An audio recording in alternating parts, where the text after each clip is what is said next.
Hello, everybody. I'm coming to you live from my bed because I'm tired. I just want to lie down. So I figure I'll just film while I'm relaxing.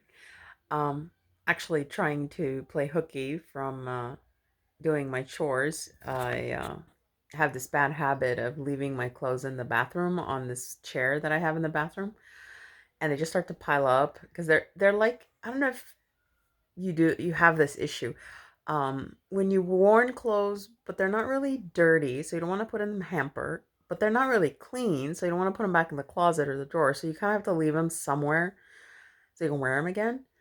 And so I have like a pile that's accumulated for the last week. You want to see my mess? Look at this mess. Look at this pile that I have to confront at some point. So I decided to film this video instead. Because yesterday was my 7 month milestone. I just didn't have time to film yesterday, so I'm just gonna wing it and do it now. Um, so 7 months and still losing weight. I am at about 170. Although yesterday I did go see my doctor, and when she weighed me, I was at 163, which sounds a little too good to be true. So I'm gonna kind of highball and say I'm about 170. So, but still moving downwards. So that's awesome news. I've continued with my gym habits, and then on weekends, our hikes have become more vigorous. My husband and I are doing more uphill type of hiking and just more challenging type of trails, which has been good. Um, my husband was talking about refurbishing our bikes or fixing them up so we can start bike riding. And now that the weather is getting nicer, warmer, that should be a nice new thing to add to my workout routine. And then we just recently got a new, what's it called, strength training instructor at the YMCA. The last one was kind of like a weird, like almost hippie slash homeless guy vibe. When he ran the class like he was some guy who just sort of wandered into the gym and decided to teach a class. And it was a really weird class. And we it didn't involve any kind of weights or anything. It was just these weird movements that we were doing. So I was like, this is not what I classify as strength training. So I just stopped going. But now the new teacher, I've had her as a substitute for Zumba, and I really like her. So I'm gonna start taking that class and adding strength training to my routine, which has been difficult. I know that was something I was gonna focus on, and I just really hate getting on the machines and working out, and I'd rather do it in a class environment. So I'm hoping this is a sign, this is the the sign I needed, the message I needed to get me into strength training. So I'm gonna start that this week. And then still got my nails. I'm still working the acrylics. So I've been maintaining them, and I like having long nails. Sometimes it can be a pain with trying to open like the back of for jewelry, like for necklaces. It's kind of a pain. But I think that's the only challenge I have with nails. Other than that, I think they're kind of cool. And so, yeah, I think this is the longest I've gone with long nails. So this is kind of a record for me. So we'll see how long I go. And then just recently, I got a promotion slash raise at work, which I thought was kind of funny because I remember still when I went to go see my surgeon and talked about getting the surgery, the gastric sleeve surgery. He was telling me that people who are obese or overweight tend to get overlooked for raises and promotions. And I just thought that was kind of messed up, like when he was telling me. And I was kind of like, I don't know if he's just telling me that to kind of sell me on it and get me to want to do it so I can advance my career. And then it's funny because I also shared that with my boss or my boss's boss one time when we were doing like a skip level meeting, and I was kind of like, yeah, it's kind of funny how he said that. And he was like, oh no, it's not like that. And I'm like, oh yeah, okay. I just thought I'd throw it out there. And then now that I've had my surgery and I've lost like about 60 pounds now, it's kind of funny. Now I have a promotion. So yeah. Although I honestly think that promotion was coming regardless. I think that it's just ironic and funny that it happened after the weight loss surgery, but I don't think that's why I got it. But I thought I'd share that, only because, not to brag, it was more because I found now that I'm like dealing with a change in my work, expectations and status and all that. I've had a little bit more stress, the stress levels gone up a little, so I've been sleeping as well. And just always thinking about work, just trying to adjust to this new role. It's a salary position now, so trying to figure out like how many hours I should be working and trying to keep the work life balance going. And I mean, it hasn't disrupted anything routine wise, like workout wise. I'm still doing my in fact, I mean, sometimes I kind of have to almost force myself because I'm tired. I haven't slept enough, which is bad, and I know that it slows down weight loss when you don't sleep as well as you should. So I know that that's kind of bad, but I'm hoping this is just temporary and that it'll pass. But I'm still kind of forcing myself, like, no, even if you're tired, you still need to go to the gym. And it helps a lot. It's helped me actually with um, maintaining kind of like it just relaxes me. After I'm done with my workout, I feel more relaxed and, you know, being able to deal with the stress. Cause sometimes it's more mental stress than anything, like my mental fatigue. I feel like I'm overthinking and, it's usually around that kind of time is when I start to overeat because of the stress. And I have been getting hungrier, but I think it's because I'm PMSing. I've realized that's sort of a 1 week indicator. Like right before I start my period, I start to get hungry like all the time. I just keep wanting to eat. And even though I can't eat a lot, I'll eat a little and then 15, 20 minutes later, I want to eat again. So that's it's like, oh yeah, must be getting close to that time of the month now. So that's a new thing that I started recognizing in the last couple of months is that happens like the week right before I start to just get hungrier and wanting to eat more and um, have to be careful with that because even though, again, I cannot eat a lot in one sitting, I can eat a little bit and then stop and then eat a little bit more and then stop and then eat a little more and eventually it adds up.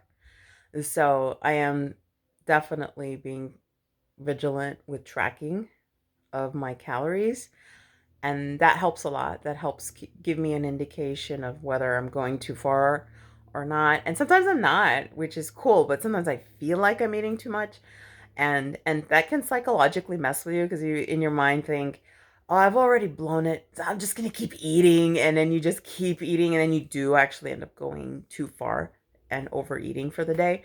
But because I'm tracking, I find that it's a more real like pulse check. Like if I look and I'm like, oh, actually, even though I feel like I'm eating too much, I actually haven't. I'm actually okay. I still have another 500 calories all like allowed for the day or something. And so that's actually good. When you find you have bonus calories left over for the day. So that's been helpful. And I know they always talk about how you need to journal and track your eating, and it can be tedious sometimes. I guess I've made it a habit now, so it doesn't feel as tedious. It just feels like it's just one of those things I have to do now. And I do like the app that I use because a lot of stuff just I can auto enter and I don't have to sit here and spend too much time trying to figure things out. And I'm just glad, yeah, it's become a routine. I think one of the biggest driving successful actions that I've taken since my surgery has been to just mentally decide that something just has to be done, like brushing your teeth or going to work. Your alarm goes off and you have to get up and you have to go to work, whether you want to or don't want to. It doesn't matter. You do it. And I've basically just started using that mindset with certain things like logging what I eat, going to the gym, doing my yoga in the mornings. And because I've started making it something where I think I have to do it versus should I do it?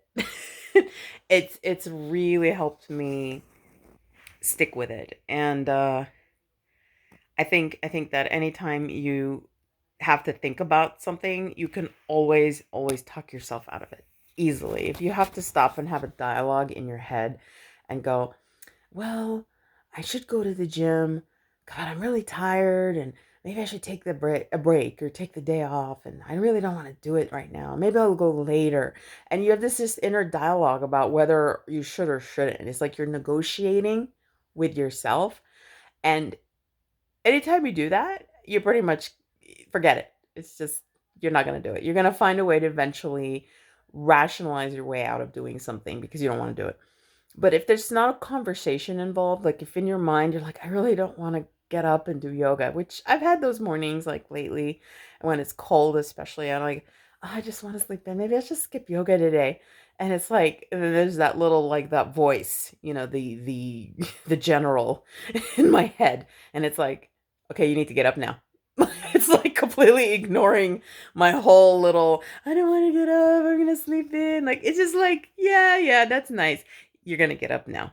And then I just get up and I just do it. And I can say I have never, ever regretted getting up and doing yoga or going to the gym or logging my food. Like, even though these are things that I used to always try to find excuses not to do, when I do them, there's never been a time when I went like, God, that was a waste of time, or oh, I wish I hadn't done it, oh, I overdid it, or never. Like I'm always so happy when I do it. So, it's its own reward. It's just a matter of making yourself do it. And so I'm just happy that I'm in that place and I've maintained it. It's been 7 months, so just a little over half of a year.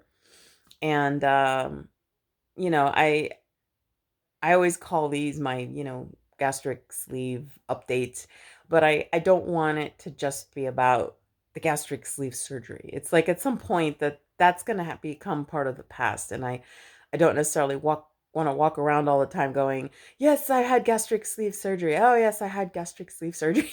It's like because I mean, yes, it's definitely made a huge contribution to my weight loss, but at the end of the day, the things that are really going to help me lose weight are the things that I'm doing now, the things that I'm um, committing to with the logging and journaling of what I eat, and with the um, not overeating past a point where I feel uncomfortable, and um, making healthy choices whenever I can, and just exercising, like making exercise part of my daily routine. And those are the things that are really going to sustain me for the next half of my life. Not the surgery. The surgery is going to be part of the past. And so I'm trying not to always have it be about that, and be more about kind of what am I doing now that's setting me up for future success. And just this past weekend, we went to a family gathering for a birthday party, and they were making burgers and there was chips, and I was just like, okay, I'm hungry, so I'm gonna have a burger, but without the bun. I just had the meat with like a little cheese on it, and I tried to eat the lettuce, or not even lettuce. I think was there lettuce? No, I didn't eat the lettuce. It was the tomatoes. That's it. I put tomatoes. I couldn't even eat the tomatoes. I just had the meat, which was really good, by the way. And I had a little bit of the chips and some salad, and then I was like, okay, I'm done. And I'm noticing my husband next to me, who on the way to this party was complaining about his stomach hurting and how uncomfortable his stomach felt. And then when we get there, he just starts eating. And he's just eating and eating and eating and eating. And he's like, he had a hamburger. And then he goes back and gets a hot dog. And I'm like, what are you doing? You just told me your stomach hurts and you're sitting here eating. And he's just like, I'm not eating. What? I'm just having a little bite. And that's all And then he stopped because I was kind of peer pressuring him. But I'm like, it's crazy how we just kind of fall into these like routines. Like we see food and we see people eating and we smell food and we're like, oh yeah, I'm just gonna keep eating. And it's not even about hunger anymore. It's just about socializing and putting things in your mouth, So I was just, I feel like I'm at a point now where I like have a shifted perspective of all that. And I'm not like wanting to do that because I was like, I'm done. I don't want to eat anymore. I mean, granted, it's like when you're not eating, you're kind of sitting there and trying to figure out what to do with yourself. But I got up, I went for a walk, I started socializing, and I just did other things. And it wasn't about the food anymore because I was done. And it was just one of those like, I know that the surgery also plays a role with the stomach kind of being like cutting off, like at one point going, okay, stop. But again, like I said, if I wait 20 minutes, I could probably eat again. I could probably get away with trying to eat a little bit more. And that's usually the pitfall that people fall into when they have this type of surgeries, that they start doing that. They start like getting a little more comfortable. Like, the physical discomfort is becoming less and less now, even though I still get heartburn. And, if I drink water too soon after I eat, I start to get gas, that's still there, but it's not as bad and it's getting easier. And so if I really wanted to, I could start to eat a little bit more and a little bit more and a little bit more. And I think that then slowly but surely my stomach will start to expand and I'll start eating too many calories per day and slowly start to regress. And that happens. Like people who have this surgery have regained the weight. So it's not like an insurance policy. Like the surgery doesn't completely protect you from ever gaining weight again. I wish it was that simple. But it definitely gives you that really good initial edge and that like that nice quick weight loss to keep you motivated. And I have a friend who said to me one time, because before my surgery I was having all kinds of apprehension and um, fear that it was going to fail and it wasn't going to work and that I was going to never lose weight. And she was just like, you are a results person. If you see results, you keep going. You give up because you don't see results. And that's when you get like, why am I wasting my time with this? And then you stop. And it's very true. It's like, because I'm seeing results, I'm motivated to keep going. And so like after I lost all that weight and I see where I'm at and see like the clothes that I can fit in, and that motivates me. And I'm kind of like, it's worth it because the payoff is just great, having the energy and being able to fit into things and being able to do more things. And I'm sizing down more and more now. I'm wearing size medium, actively looking for size medium clothes, some small depending on the fabrics. And so if I gain weight, I'm not gonna be able to fit in all my clothes. So that's another motivator to keep me from regressing, is that basically if I gain weight, I'm not gonna be able to wear these really cute clothes that I have. And so I know it sounds really superficial, but hey, if it's keeping me healthy and keeping me on target, I don't care. It's working. So that's where I'm at. I'm hoping that by my 8 month, I'll be in the 160s. Even though, like I said, I went to the doctor and they told me I was 163. I think that their scale might have been just a little more biased towards the lower end. So once my scale at home tells me I'm at 169 or 168, I'll be I'll be happy. So that's my goal, is to now start entering the 160s. And we're going to Cancun at the end of March. So I'm really excited about that and looking forward to, all just new adventures that we're going to start going on this year. And again, not thinking about what am I going to eat when I get there. It's more like, where are we going to go? What are we going to see? What kind of adventures are we going to have? And of course, what am I going to wear? So I'm doing some shopping and getting some cute tropical themed things that I can wear. And again, it's just finding rewards and motivation that has nothing to do with food and everything to do with just enjoying life. So that's where I'm at now. And I will talk to y'all in March. Bye.